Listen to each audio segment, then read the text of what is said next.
As far as creating a positive culture and like it can kind of make someone more positive or negative based on what you do and what spaces you're providing for them. So I always encourage people to create a space where their team can share their opinions. And that can be really scary, right? Because we don't always want to open up that can of worms.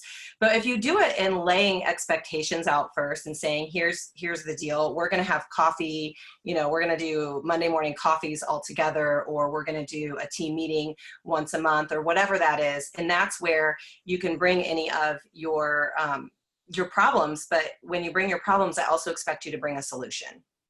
So when you lay that expectation out up front, you're saying, I want to listen to you and I want to hear you, but if you don't know how to fix it, then I don't want to listen. Like, this isn't a place to complain, it's a place to solve problems.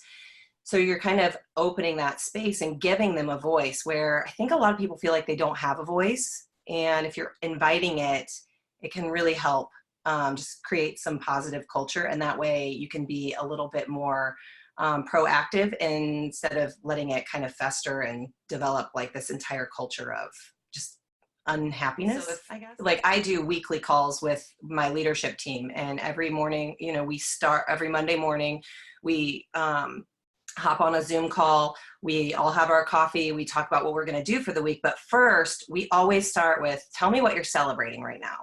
So we always start with that, like, tell me what you're celebrating. And it could not be in business. I mean, maybe you've just had like a terrible week and, life has just gotten in the way, and that's fine, but you've got to have something in your life that's going positive. And so that kind of builds that relationship too. And it opens it up to the fact that my expectations aren't that you're always showing up with everything all together, but we are going to start on a positive note. And then I'm also telling you that you can share, constructively with me, which helps so that you're not off chatting with all the other leadership team and telling them how terrible everything is going, which Right. is kind of what creates those difficult situations.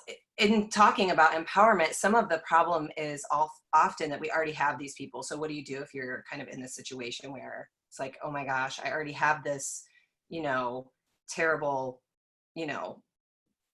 cancerous personality in my team. What do I do with them? And so what I would suggest is that we, like, always looking at your team as an investment personally. For years and years, it's always been separate personal and business. And I just think that that's complete hogwash. Like, who separates that? You come to work wearing whatever you brought from home, and vice versa. And so when we can invest in people personally and really get to know not just their skill set, like what are you good at, but where do you fit into humanity?